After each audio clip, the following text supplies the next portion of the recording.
Bonjour, bienvenue, je m'apprête à faire le tirage pour les Sagittaires pour le mois d'août 2020, sachant qu'on va commencer avec le Tao pour avoir les énergies du mois complet, et ensuite je focaliserai plus sur la première quinzaine, et dans l'extension qui sera juste disponible en barre d'infos sous le nom de ma chaîne, vous allez pouvoir avoir accès à l'extension qui va aller plus en profondeur pour la fin du mois. Donc, pour les Sagittaires, qu'est-ce que c'est l'énergie pour le mois d'août 2020?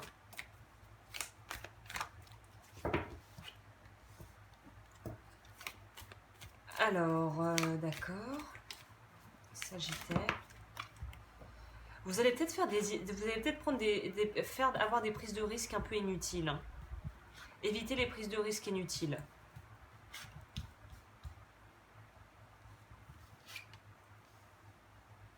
Je suis partagée parce que les cartes sont plutôt de bon augure, mais j'ai l'impression que c'est votre approche qui ne va pas forcément être très judicieuse. C'est-à-dire que c'est ça quand on vous demande d'être plus ancré, plus dans la matière, plus dans la terre. Et d'avoir vraiment une approche plus globale, de ne pas voir que le haut de l'iceberg, mais de voir tout dans sa totalité. On nous parle aussi de renouveau. On va nous dire qu'il y a besoin que... Je pense que vous allez avoir envie de faire 20 milliards de choses à la fois et il va falloir que vous preniez pour vous, mais que vous vous forciez presque à prendre des moments, des temps de pause où on ne fait pas, où on reste seul avec soi-même, où on arrête de bouger et en fait l'inactivité va vous faire du bien paradoxalement, j'ai l'impression. Parce que vous êtes trop à courir partout. Il y a besoin de revenir peut-être à des choses plus simples ce mois-ci ou des temps en tout cas de régénération qui sont nécessaires pour vous. Pour d'autres, on pourra nous parler d'une situation sentimentale où c'est un petit peu en stand-by en ce moment et on ne sait pas trop ce que ça va donner cette affaire. On ne sait pas trop où on va en fait, j'ai l'impression. On est enjoué de la vie, on a envie de faire des choses, mais on ne sait pas trop. Il y a quand même une partie de nous qui se demande un peu où on va, quoi. J'ai l'impression aussi que ça pourrait nous parler d'un équilibrage yin-yang, donc énergie féminine, énergie masculine. Alors là, ma bague est juste en train de me scier le doigt, ça va pas. Donc on va nous parler peut-être de féminin, masculin, de pouvoir vraiment moduler ça et de vraiment d'arriver à s'équilibrer entre j'ai envie de faire et je prends le temps de me poser et de me ressourcer. Alors on va voir pour la première quinzaine pour les Sagittaires, qu'est-ce que ça dit professionnellement parlant.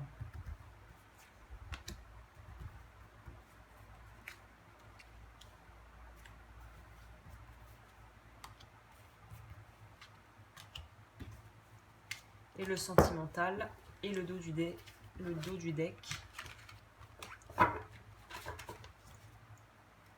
Du choix. C'est un peu cette espèce de dicton un peu bébête, mais c'est trop de choix tue le choix. C'est-à-dire que là, vous êtes face, c'est comme si vous étiez un enfant devant un magasin de bonbons et que vous étiez complètement hypnotisé, mais au point où en fait vous salivez d'avance à l'idée de savoir que vous allez manger tous les bonbons que vous voulez et en même temps, il y en a tellement que vous ne savez pas quoi choisir. Votre vie pro. Alors, le 9 de bâton va nous parler du fait de est-ce qu'on continue là ou est-ce qu'on lâche prise. Pour moi, il y a plutôt cette notion de fatigue et de persévérer, mais en fait, il faut que vous fassiez les choses. Comment je peux formuler ça? C'est-à-dire qu'il faut faire les choses intelligemment. C'est-à-dire que si vous voyez que ce que vous faites vous plaît, mais que ça prend trop de temps et que ça ne ramène pas assez peut-être d'argent, est-ce que vous ne pourriez pas plutôt essayer de faire plus synthétique ou de produire peut-être moins de contenu, plus ciblé pour pouvoir attirer les gens que vous pouvez attirer si vous avez une clientèle et pour pouvoir en fait rentrer dans votre temps de travail et vos coûts et pouvoir vous payer. Il y a une idée, c'est pas de travailler pour du beurre, mais c'est d'être de plein de bonnes intentions, d'être vraiment, d'avoir envie de faire certaines choses et de les faire bien. Et en même temps, avec la tempérance, pour moi, on va nous parler de besoin, encore une fois, d'harmoniser le temps de faire, le temps de réflexion et le temps de digérer tout ça. Pour moi, vous bossez, mais un peu dans le vent, quoi. C'est-à-dire que l'énergie est pas bien canalisée et du coup, vous vous donnez beaucoup, mais pour pas beaucoup de résultats. Donc, c'est qu'il y a un déséquilibre quelque part et qu'il faut que vous voyez en quoi vous pouvez rééquilibrer les balanciers entre temps de travail et rémunération, par exemple, ou projet que vous décidez de prendre et est-ce que ça vous rapporte assez pour pouvoir vraiment continuer? Est-ce que le projet est pérenne? C'est un peu ça que je vois avec ça. On va demander un complément sur le 9 de bâton. J'aimerais bien une clarification sur le 9 de bâton. Ouais, voilà. Pour moi, vous voulez créer, vous avez créé quelque chose, ou vous êtes dans quelque chose qui implique un besoin de vraiment prendre du temps pour réaliser les choses. Mais c'est, est-ce que ça en vaut la chandelle? Est-ce que le jeu en vaut la chandelle? Est-ce que vous arrivez à vous retirer un salaire?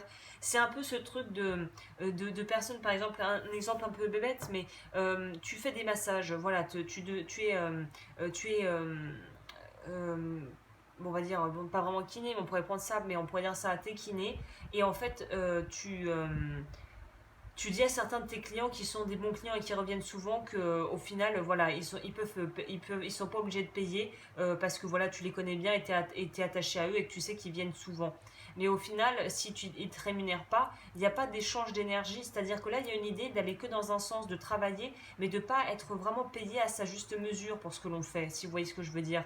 C'est voilà, c'est comme quand tu vas chez le boulanger, tu lui payes ta baguette, tu dis pas il est super bon ton pain, je vais en parler autour de moi, je vais te faire de la pub. Non, c'est le boulanger, il vit pas. La pub c'est bien, mais c'est un complément, ça c'est pas l'entièreté de son travail. C'est pas ça qui va le faire vivre et qui va faire tourner la boutique. Donc il y a une idée peut-être d'être un peu moins altruiste, on pourrait dire, philanthrope, et de penser un peu plus à comment réussir à faire prospérer ses affaires et son argent là. Ok. Sur votre vie sentimentale, waouh, le soleil. Ouh, le 8 de bâton. Ouh, un blocage. Un petit blocage d'émotion. On ne sait pas quoi faire encore une fois. Peut-être qu'il y en a qui hésitent entre deux personnes. Peut-être que vous n'arrivez pas non plus, là je verrai, des parents. Donc si vous avez une loyauté vis-à-vis de vos parents et que vous vous sacrifiez pour vous occuper d'eux et vous n'arrivez pas à trouver l'amour ou qu'ils vous mettent la pression pour y arriver, bah là il faut vraiment prendre un peu plus de recul et vous demander si vous avez envie de vous entourer de personnes qui vous mettent la pression et qui vous empêchent d'être vous-même. Que ça soit de la famille ou pas d'ailleurs. Ouais, on se blinde, on se protège au niveau émotionnel. Et en fait, vous vous blindez à travers le fait d'intellectualiser. Vous essayez de tout décortiquer, tout rationaliser, tout blablabla. Mais c'est pour vous protéger en fait. C'est un mécanisme de protection. Ce qui est très bizarre parce qu'au final, on dit que là, tout vous sourit. Hein. Avec le soleil, on est dans quelque chose de chaud, de lumineux, de beau, où on a des rêves et on a envie de voir grand. Et en même temps, il y a une partie de vous qui aborte le projet dans l'œuf, qui sabre le projet avant même d'avoir commencé. Enfin, le projet, je veux dire, une potentielle idée de relation, quoi. Vous cassez, vous tuez le truc avant même d'avoir essayé, en fait. Beaucoup d'épées, hein. Trop de mental. Vous mentalisez trop. Il faut retourner dans votre cœur.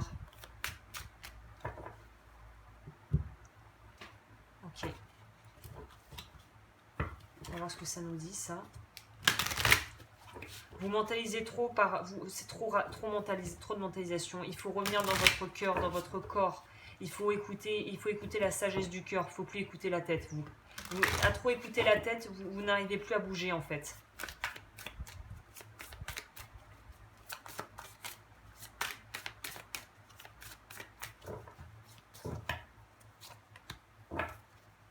On pourra nous parler aussi de certains et certaines, si vous avez eu des mères froides et autoritaires, il y a encore cette empreinte qui est en vous et qui fait que vous avez du mal à vous ouvrir et à vous abandonner complètement dans les relations amoureuses dans lesquelles vous êtes. Dans votre vie pro, on a la souris des champs, succès, crois en toi et ose rêver grand, voire grand. Donc là, on te dit que tu es sur la bonne voie, je pense, pour la plupart d'entre vous, mais il y a un besoin de réajuster parce que pour moi, vous bossez trop et vous gagnez pas assez. Ou il y a un truc qui n'est pas équilibré, en tout cas. Et dans votre vie sentimentale, on a le serpent. Donc là, le serpent, c'est le Kundalini, donc qui part à la base, je crois, du premier, du chakra racine, et qui remonte, et c'est une énergie de vitale, en fait, qui est reliée aussi à l'énergie sexuelle. Donc là, on te dit de canaliser ta passion créative et ta sensualité pour en fait accéder à une transformation de ta vie et de ta personne. Donc là, ça pourrait aussi nous parler de froideur et de rigidité presque au niveau sexuel, sexualité. Il y a des blocages au niveau de la sexualité. On n'arrive pas, malgré son envie, à pouvoir vraiment pleinement se laisser être et se laisser aller et s'adonner à une sexualité libre et libre, ça ne veut pas dire d'aller voir ailleurs et d'avoir plusieurs partenaires et d'avoir énormément d'expérience, mais je veux dire libre dans la façon dont vous vivez votre sexualité. Pour moi, il y a quelque chose qui bloque. Il y a quelque chose qui, peut-être ce mois-ci, c'est un bon mois pour travailler sur l'énergie sexuelle, la sexualité et votre rapport à votre propre sexualité, parce qu'on oublie trop souvent que la sexualité, c'est pas forcément avec un partenaire, c'est déjà son rapport avec son corps à soi et comment on apprend à se donner soi-même du plaisir et à en recevoir aussi. Donc là, Femme désirée, Femme désirante, très bon bouquin qu'on peut trouver sur Amazon si ça vous parle. Et peut-être commencer à investiguer, aller dans une librairie, trouver des bouquins sur peut-être le Tao sexuel ou en tout cas de s'informer sur son corps et sur sa propre sexualité et la façon dont ça marche. Il y a des blocages à ce niveau-là.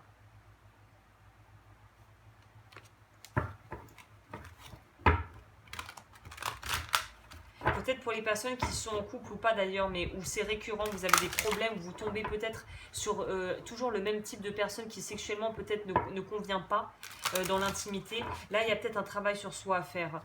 De savoir pourquoi on est attiré ou pourquoi on attire plutôt ce genre de personnes ou pourquoi nous, on n'arrive pas à dépasser certains de nos blocages. Ou voilà, si vous n'avez pas une vie sexuelle épanouissante, je pense que ce mois-ci, il faut vous poser les bonnes questions. Quitte à vous informer, lire des bouquins, regarder des vidéos, peut-être même aller faire des stages de développement sur ce sujet, d'essayer de comprendre et de trouver des solutions en fait. Pour votre boulot, lâchez prise dans la prière. Donc là pour moi je vais plutôt traduire ça par demande à l'univers et tu pourras recevoir mais il faut demander. Ne soyez pas sur la défensive. Acceptez de recevoir du soutien et de l'amour. Je vous parlais de recevoir et de donner là. Alors, lâchez prise dans la prière. Adonnez-vous complètement à la prière. Lorsque vous priez avec votre cœur, vous êtes entendu à travers tout l'univers. Les réponses ainsi qu'un véritable soutien vont se manifester. Donc n'hésitez pas à demander conseil autour de vous. Sur votre vie sentimentale, ne soyez pas sur la défensive. Être sur la défensive est un signe de faiblesse. Pour mieux vous communiquer, restez centré et écoutez la personne, puis offrez une réponse claire en relâchant la pression. On voit même au niveau des cartes, elles ont toutes les deux un sabre. C'est l'énergie de la reine d'épée, ça. Acceptez de recevoir du soutien et de l'amour. Laissez l'amour et le soutien des autres se manifester plutôt que d'essayer de tout porter sur vos épaules. Cela pourrait faire baisser la pression et vous enrichir dans le même temps. En même temps, ça m'est venu, peut-être aller voir un sexologue. Surtout si vous êtes sur un problème récurrent ou un problème de couple dans votre intimité. Je pense que ça pourrait être une bonne initiative. Pour les personnes à qui ça parle. Il n'y a pas de honte à se faire aider. Au contraire, c'est dommage de ne pas justement demander de l'aide et pouvoir améliorer sa vie, quoi. Alors, pour les personnes qui voudront aller plus loin, là, on va attaquer la recouvrir pour la fin du mois. Pour toute demande de consultation, tout sera juste en dessous dans la barre d'infos pour me contacter. Et on va recouvrir pour voir ce que ça donne. Donc, sur votre vie pro. Vous allez essayer de guérir des choses sur votre vie professionnelle que vous avez vécues dans l'enfance. Pour moi, c'est peut-être pour ça, s'il y en a qui sont dans par exemple, un peu des schémas de codépendants, à pas savoir dire non, à avoir peur de froisser les autres. Là, on va vous demander de travailler sur ça ce mois-ci. Bien, on vous parle de devoir mûrir sur le plan émotionnel et d'être d'ici la fin du mois beaucoup plus... ça va être beaucoup plus fluide, je pense. On va aller voir ce que ça sera. Je vais rajouter en plus. Alors, pour notre extension, on a l'étoile. On a le 4 de denier. Je viens de vous parler du 6 d'épée. Roi de coupe. 7 de denier. Waouh, la lune. C'est bien ce que je vous dis. Bon, Ok, bon, bah alors je creuse pour ceux qui veulent me suivre dans l'extension. Et pour les autres, je vous souhaite un très joli mois de d'août.